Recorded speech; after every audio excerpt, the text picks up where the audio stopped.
Oh, hello. This is Tak Chung from Walk with Tak. Welcome to my YouTube channel. If you enjoyed this video, please click like, subscribe, and share.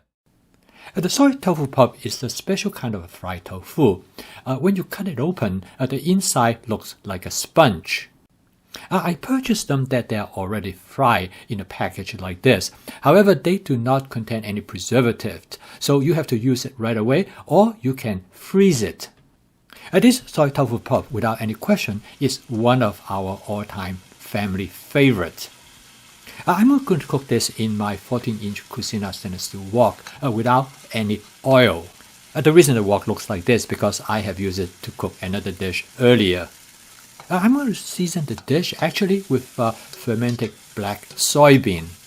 If you are not familiar with them, you can take a look at this video. Almost immediately after I add the fermented black bean, I'm going to add some water.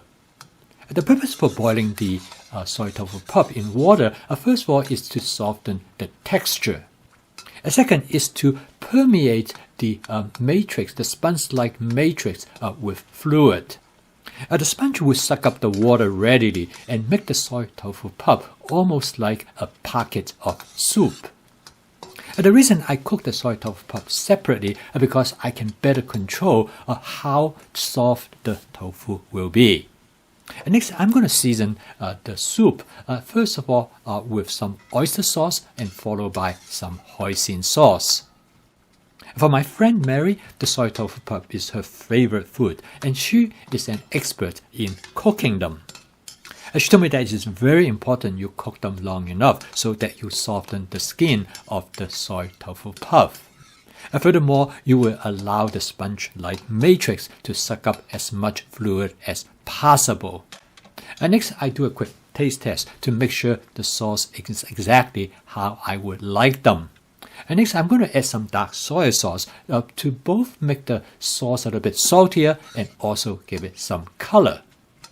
Usually for my wife and I, we divided one package of the soy tofu pup into 2 meals. However, I always want to remind myself that I will use up the other half quickly because they have no preservative and they will go bad. Usually after I open them, they will stay good for about 3 to 4 days.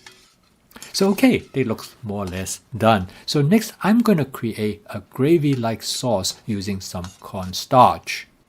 This will allow the sauce to cling better to the tofu puff. Finally, I'm going to garnish the soy tofu puff with some scallion, but this is completely optional. You can season the soy tofu pup in many different ways. I used to season it with a spicy sauce.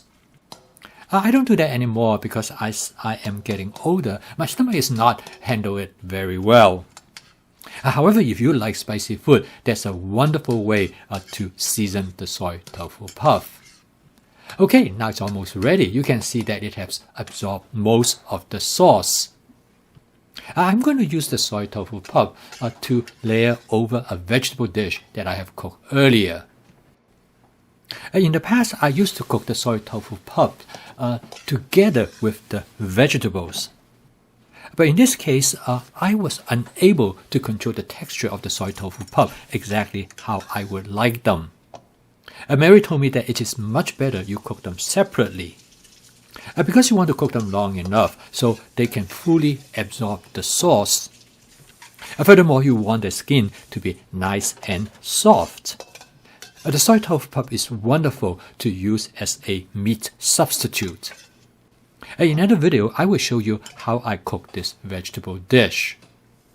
And Mary is absolutely right. When you cook the soy tofu pup correctly, there's nothing can beat this. If you have not had this before, I would strongly recommend you to give it a try. Thank you for watching. If you enjoyed this video, please click like, subscribe, and share. I'll see you next time.